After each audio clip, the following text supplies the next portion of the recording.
Welcome to the maths for mother. आपण आता last टाइममध्ये पॅरामीटर बघितलेलं होतं. Now we are going to see the area. एरियाचे दोन फॉर्म्युले तुम्हाला दिलेले आहेत जसे पॅरामीटरचे दिलेले होते. पॅरामीटरसाठी तुम्हाला दिलं होतं स्क्वेअर आणि रेक्टँगल.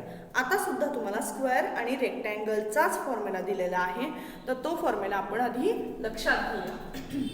एरियामध्ये आपण दोन फॉर्म्युले बघणार आहे, that is area of square. Area of square that is equal to side multiply by side, और we can write down side square. Side multiply by side म्हणजे स्क्वेअरच्या ऑल साइड्स इक्वल असतात म्हणून साइड मल्टिप्लाय बाय साइड म्हणजे साइडचा आणि दोन साइडचं multiplication करायचं आपल्याला. ऑल साइड्स इक्वल आहेत म्हणून तुम्ही कुठल्याही पकडू शकता, म्हणून साइड स्क्वेअर असंही म्हणू शकता. हा पहिला फॉर्म्युला. आणि दुसरा formula that is area of rectangle. Area of rectangle is equal to length multiply by breadth. आता लेंथ मल्टिप्लाय बाय ब्रेड, बऱ्याच जणांना कन्फ्युजन होतं. आता मी कडेला का लिहिलंय हे लक्षात घ्या आधी. मी कडेला लिहिलंय कारण की आपल्याला गणित करताना हे दोन्हीही फॉर्म्युले वापरायचे आहेत म्हणून मी हे कडेला लिहिलेलं आहे. एक फॉर्म्युला आहे that is area of square. हा फॉर्म्युला मी एका कडेला लिहिला आहे आणि दुसरा फॉर्म्युला आहे that is area of rectangle. असे दोन फॉर्म्युले मी कडेला लिहून घेतलेत, गणितात वापरायचे आहेत. बिफोर दॅट रेक्टँगल ज्यांना लक्षात येत नाही त्यांच्यासाठी म्हणून मी ड्रॉ करून दाखवते. Here it is a rectangle. मी आता काढलाय तो सुद्धा एक रेक्टँगलच आहे, पण तो क्लिअर आलेला नाही आहे. सगळे साईड जरा इकडे तिकडे झालेले आहे. So I am just going to show you here one rectangle. Rectangle म्हणजे ज्यात लांब असते त्या साईडला आपण लेंथ म्हणतो. ही लेंथ झाली. आणि जी छोटी असते शक्यतो त्याला आपण ब्रेड्थ म्हणतो. असं काही नाहीये की ती छोटी असते मोठी असते, म्हणजे आपण शक्यतो अशी आडवी असते त्याला लेंथ आणि जी आहे तिला छोटी ब्रेड्थ म्हणतो. म्हणजे लेंथ किती आहे, फॉर एक्झाम्पल इथं 3 सेंटीमीटर आहे आणि ते जर समजा 2 सेंटीमीटर आहे तर आपल्याला ह्या फॉर्म्युलानं 3 मल्टिप्लाय बाय 2 दॅट इज 6. आता प्रश्न आहे एरियाच्या युनिटचा. तुम्ही युनिट लिहायला विसरता, त्यासाठी ऍक्च्युली मी हे गणित घेतलेलं आहे. आता ह्या रेक्टँगलचा एरिया काढताना आपल्याला काय वापरावं लागेल बघा बरं. फॉर्म्युला वापरावा लागेल हा length multiply by bread. Length multiply करताना आपल्याला त्याच्याबरोबर युनिट पण लिहायचं आहे. 3 सेंटीमीटर मल्टिप्लाय बाय 2 सेंटीमीटर. 3 आणि 2 चं तुम्ही मल्टिप्लिकेशन केलं 6. पण centimetre, what about centimetre multiply by centimetre. जर आपण एखादा नंबर 2 वेळा मल्टिप्लाय करतो म्हणजे साइड मल्टिप्लाय बाय साइड लिहिलं तर साइडचा स्क्वेअर लिहितो. करेक्ट आहे. Just like that we can write down centimetre square और we can write down 6 square centimetre. स्क्वेअरचा short form SQ. This is the unit of area. आणि हे युनिट एरियाचं लिहायला विसरायचं नाही. हेच युनिट आपण स्क्वेअरसाठी सुद्धा यूज करू शकतो. बघा बरं, मी इथे एक स्क्वेअर घेतलेला आहे आणि स्क्वेअरचा आता मी सांगते छोटा घेतला तरी सुद्धा त्याला 4 सेंटीमीटर येते बरं का साईड. मग एरिया ऑफ स्क्वेअर काय आहे formula, side multiply by side. Every side is equal, so we are going to write down 4 centimetre multiply by 4 centimetre. So 4 multiply by 4 60. आणि इथे जसं सेंटीमीटर मल्टिप्लाय बाय सेंटीमीटर आपण असं लिहिलं तसं centimetre square of 60 square centimetre. Answer मध्ये फरक नाहीये, फक्त लिहिण्याची पद्धत वेगळी आहे, मेथड वेगळी आहे. सेंटीमीटर स्क्वेअर लिहू शकता किंवा square centimetre. Okay, let's start the practice set. आता तुमच्या लक्षात आलेलं असेल तर तुमचा प्रॅक्टिस सेट आपण स्टार्ट करूया. What is that practice set? कोणता आहे बघा, नंबर बघा, पेज नंबर 82 आहे. Practice set 45. We are going to start the practice at 45.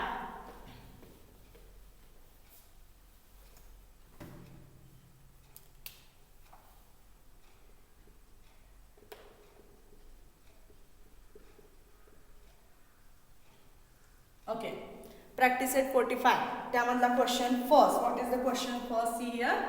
What is given? If the side of square is 12 centimeter, find its area. What is given? Given that is side of square. What is that? किती दिलेली आहे? That is 12 centimetre.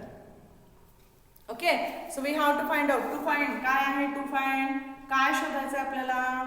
To find area of square. Area of square हे मी का लिहिलं? आपल्याला कोणता formula वापरायचा आहे हे कळण्यासाठी, म्हणून मी हे लिहिलं. Okay, so what is the formula? Yes, area of square equals to side square किंवा साइड मल्टिप्लाय बाय साइड. तुम्ही कोणतंही लक्षात ठेवू शकता.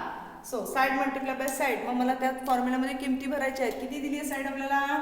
12. 12 centimetre multiply bye 12 centimetre. 12 multiply by 12 144 and square centimetre. Me square centimetre लिहिते. तुम्ही सेंटीमीटरच्या डोक्यावर 2 लिहिलं तरी सुद्धा चालेल. Okay, here completes first. Now the question 2 मी इथंच कंटिन्यू करते. बघा क्वेश्चन 2 मध्ये गिव्हन काय आहे? If length of a rectangle is 15 centimetre and breadth is 5 centimetre, find its area. आपल्याला काय दिलेलं आहे?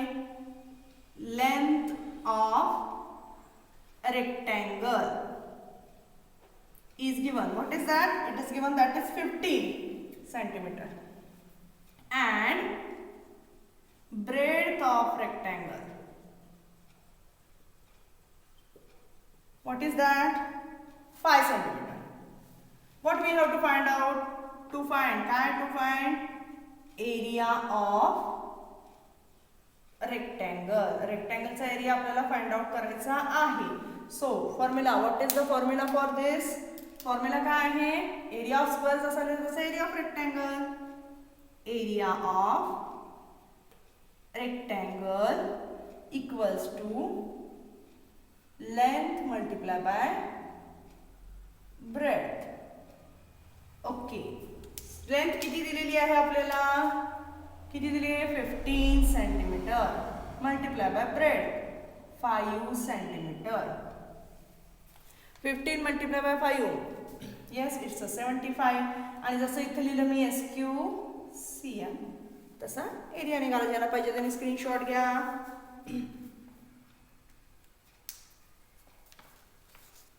Okay, now the question 3. Now we are going to question 3 solve. Given आणि टू फाइंड मी पुसत नाही आहे. स्क्वेअरच आहे का? ओके, असू दे. जे काय असेल ते आपण तिथे लिहूया आणि मग फॉर्म्युला असेल त्याप्रमाणे कंटिन्यू करूया. Okay okay, question 3. गिव्हन काय वाचा त्याप्रमाणे गिव्हन आणि टू फाइंड लिहिलं की गणित सोपं जातं बरं का. Question 3. The area of rectangle is 102 square centimetre. दिलेलं वेगळंच आहे. Area of rectangle 102 square centimetre. Okay, and if its length is 17, म्हणजे दोन गोष्टी दिल्यात. लेंथ दिलेली आहे 17 centimetre and what we have to find out? To find its perimeter. थोडासा वेगळा आहे. Equals to question mark. आता थोडासा वेगळा आहे तर मी खालचं पुसते, त्याशिवाय गणित सुटणारच नाहीये. So I am just going to rough it. आपल्याला पेरिमीटर पण झालेलं आहे. पेरिमीटर आठवत असेल तर बघा, पेरिमीटरचा फॉर्म्युला आपण बघितलेला आहे रेक्टँगलचा. तर पहिल्यांदा आपल्याला एरियाचा फॉर्म्युला यूज करायला पाहिजे. का बरं? कारण की पेरिमीटर काढताना आपण फॉर्म्युला जो बघितला आता तो आठवत असेल तर बघा, नाही तर मी इथं लिहिते. Perimeter of rectangle equals to 2 into bracket L plus B. म्हणजे काय? 2 into bracket L plus B म्हणजे काय आहे? म्हणजेच 2 into bracket length plus breadth. मग ब्रेथ पाहिजे ना आपल्याला. मग ती इथं ब्रेथ दिली आहे का? नाही दिलेली, पण एरिया दिलेला आहे. मग एरियावरून आपल्याला ब्रेथ येईल, म्हणून आपण घेणार आहे एरियाचा formula. So area of rectangle equals to, आता मी शॉर्ट मध्ये लिहिते, लेंथ मल्टिप्लाय बाय ब्रेथ. जसा एल आणि बी लिहिला तसा लेंथ मल्टिप्लाय बाय ब्रेथ. मग आता किमती भरा. चला, एरिया दिलाय 102, लेंथ दिलेली आहे 17, breadth we don't know about it.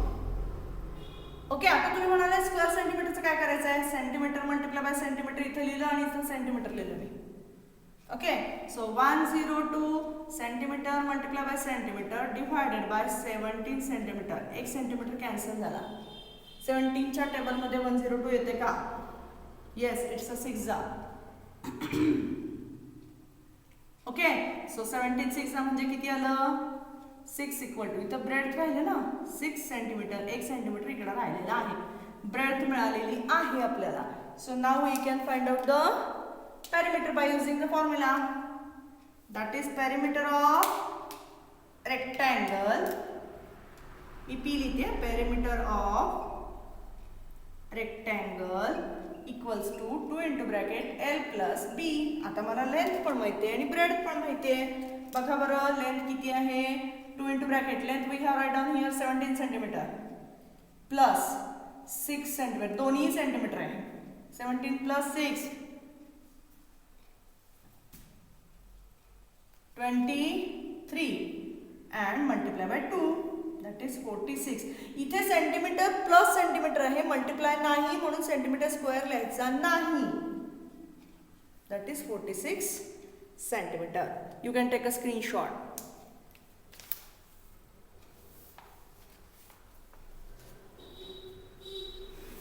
Okay, now the question number 4. We are going to solve the question number 4. सगळा रफ केला मी, कारण की तो आणखी वेगळा असणार. पॅरामीटरचा फॉर्म्युला फक्त मी रफ केलेला नाही, असू दे. ओके, काय बघा question, if the side of square is tripled. Okay, अजून वेगळा आहे. Triple, how many times will its area be as compared to the area of original square. म्हणजे ओरिजिनल स्क्वेअर आणि दुसरा स्क्वेअर असे दोन स्क्वेअर विचारात घ्यायचे आहेत आपल्याला. सो क्वेश्चन 4 जरा वेगळ्या पद्धतीने करायचं. इथे गिवन वगैरे लिहिता येणार नाही आपल्याला. Let side of square equals to A. आपण ए एवढी मानली, सो आपल्याला त्याचा त्यांनी एरियाचा रेशो विचारलाय ना, आपल्याला एरिया विचारलाय ना, कम्पेअर करून ओरिजिनल स्क्वेअर आणि न्यू स्क्वेअर ह्याचा एरिया आपल्याला विचारलेला आहे. सो आपण आधी ह्याचा एरिया काढूया. So area of square equals to side multiply by side, so which is equal to a multiply by a, which is equal to a square. Am I right? Centimetre वगैरे आपण काही घेतलेलं नाही, unit same आहे असं समजूया. आता new square, let side of new square. आता न्यू स्क्वेअरला त्यांनी कंडिशन काय सांगितलेली आहे, if the side of square is triple, म्हणजे ह्याच्यामध्ये तिप्पट केली आहे म्हणजे 3a. Okay, so what is the area, same formula we are going to write down. Area of square, new square sorry, इथं मी न्यू लिहिते, new square equals to 3a multiply by 3a, that is 9a multiply bye a square, 9a square. आता compare करायचं या दोन्हींना. How we are going to compare करायचं म्हणजे ratio घ्यायचा आपल्याला.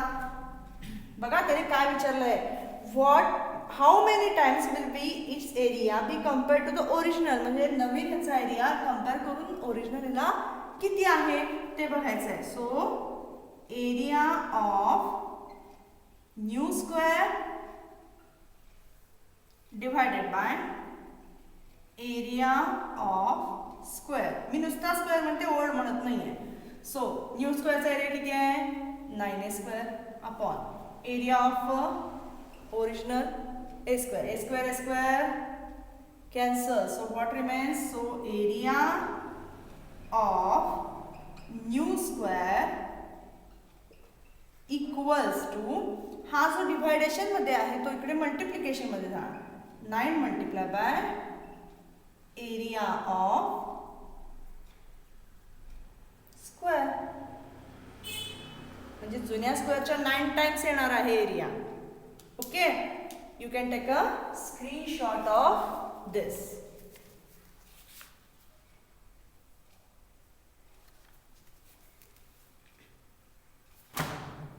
Here we are going to complete the practice at 45 complete झालेला आहे. आता आपण नेक्स्ट जो आहे area of right angle triangle हा आपण नेक्स्ट व्हिडिओमध्ये बघणार आहे. हा व्हिडिओ आवडला असेल तर लाईक करा, शेअर करा आणि हो कमेंट करा. तुमच्या काही शंका असतील तर त्या माझ्यापर्यंत पोहोचू द्यात. मग मी त्याला पुढच्या नेक्स्ट व्हिडिओमध्ये तुम्हाला त्याचे किंवा वेगळा व्हिडिओ करून त्याचे आन्सर्स देईन. ओके.